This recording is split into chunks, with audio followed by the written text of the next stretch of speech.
Nós somos levados a um reino chamado Long Trails, onde o rei e a rainha residem alegremente. Eles são muito populares entre as pessoas comuns porque sua natureza bondosa e altruísta é quase como uma história de conto de fadas, com todas as coisas boas em abundância. O nome da história de hoje é Conto dos Contos de 2015. Mesmo sendo um reino assim, há um pequeno problema.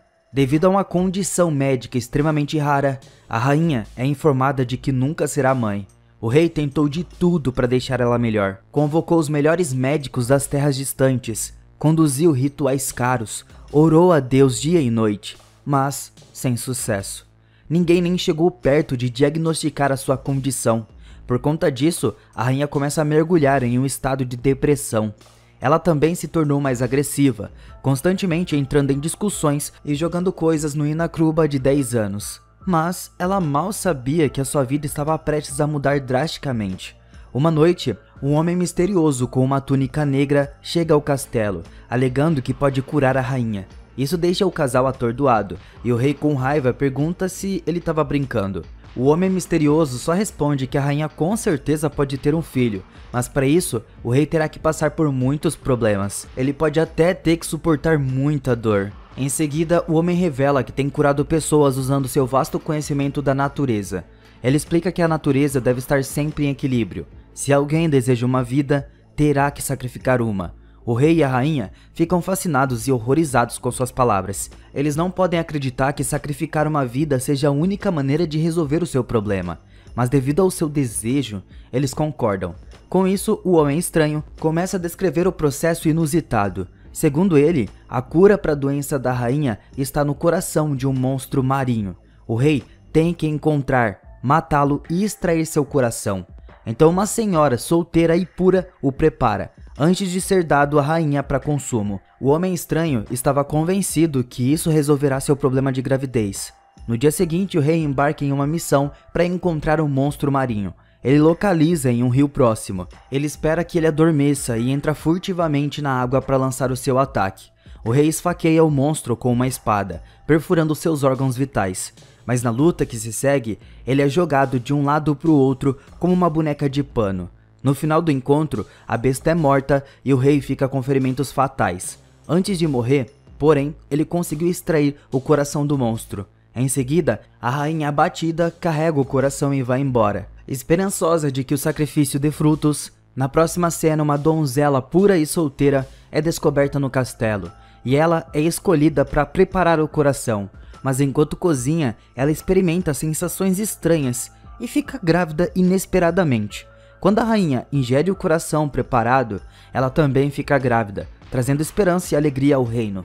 9 meses depois, ambas as mulheres dão à luz aos seus filhos ao mesmo tempo. É quase como se fossem gêmeos. A rainha chama seu filho de Elias, enquanto o filho da empregada é Jonah. Avançando para os 16 anos, os meninos agora se tornaram adultos. O tom branco dos seus cabelos representa sua herança de monstros marinhos e eles compartilham um vínculo profundo e inquebrável de amizade. Eles são até capazes de respirar debaixo d'água como um peixe. No entanto, a rainha não gosta que o seu filho Elias fique passando tempo com o filho da empregada, que no caso é o Jonah.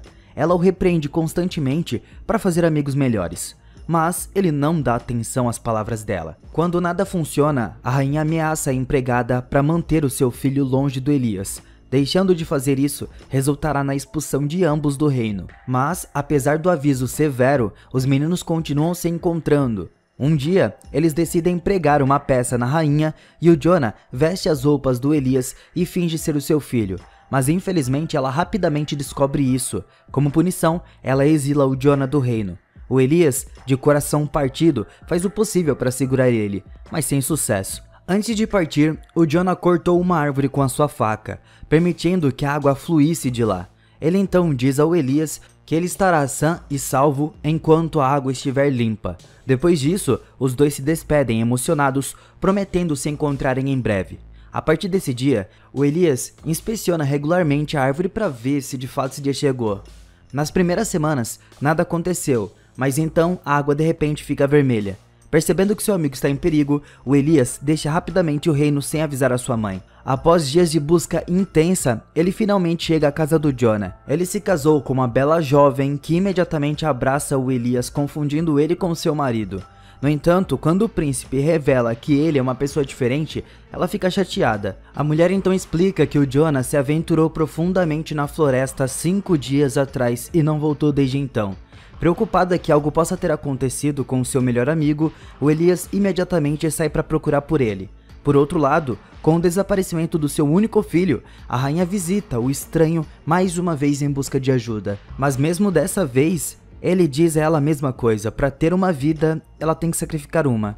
Sem nenhuma opção, ela aceita os termos. Enquanto isso, o Jonah é revelado estando preso em uma caverna escura, ferido e assustado. Uma criatura voadora estava atrás dele. Justamente quando pensamos que o menino estava prestes a ser morto, o Elias chegou ao local e luta contra a criatura com a sua espada. Ele até consegue matar ele usando sua bravura e valor. No entanto, em uma reviravolta chocante, é mostrado que a criatura era na verdade a sua própria mãe. Ela se sacrificou pelo bem do seu filho. Dessa maneira, os dois retornam ao seu reino e o Elias finalmente sobe ao trono, pronto para conduzir o seu povo a uma nova era. Em seguida, a segunda história começa e nós somos apresentados a um rei extremamente arrogante. Ele estava sempre cercado de mulheres e bebidas, completamente despreocupado com o que está acontecendo no seu reino. A única coisa que falta é uma esposa amorosa, o que não deve ser muito difícil de encontrar considerando a sua enorme influência e fortuna.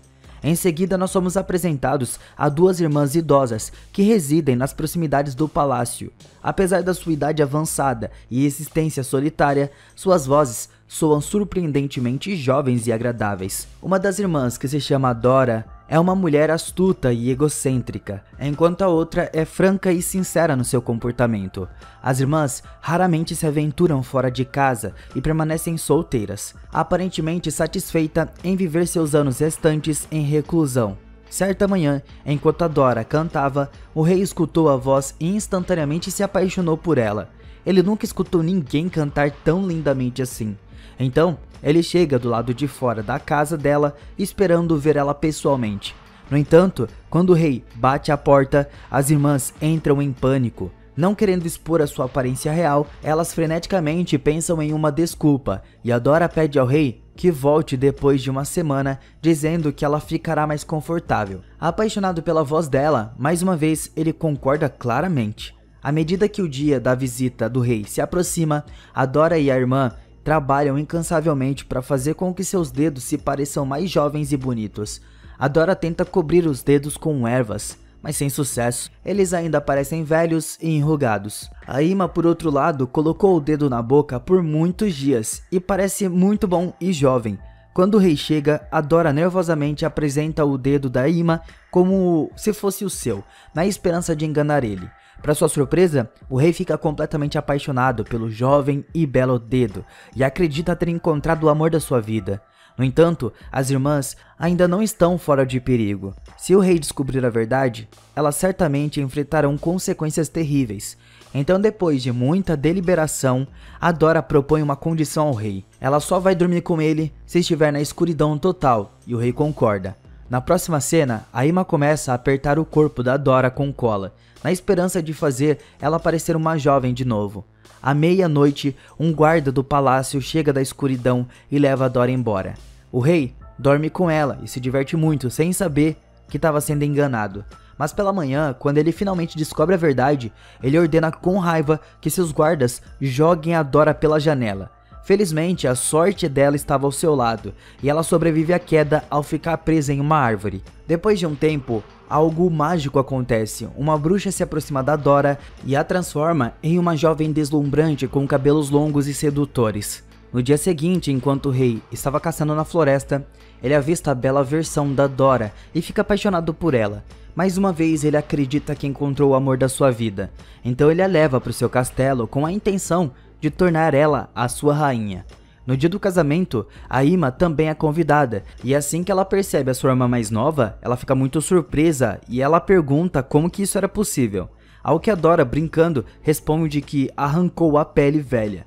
Infelizmente, a Ima acredita que seja verdade, então ela procura um ferreiro para remover a sua própria pele em troca de um colar. Ele obedeceu sem hesitar e realiza um procedimento brutal na floresta. Depois de um tempo, a Ima retorna ao castelo. Ela estava toda ensanguentada e fraca. Ela logo falece devido aos ferimentos.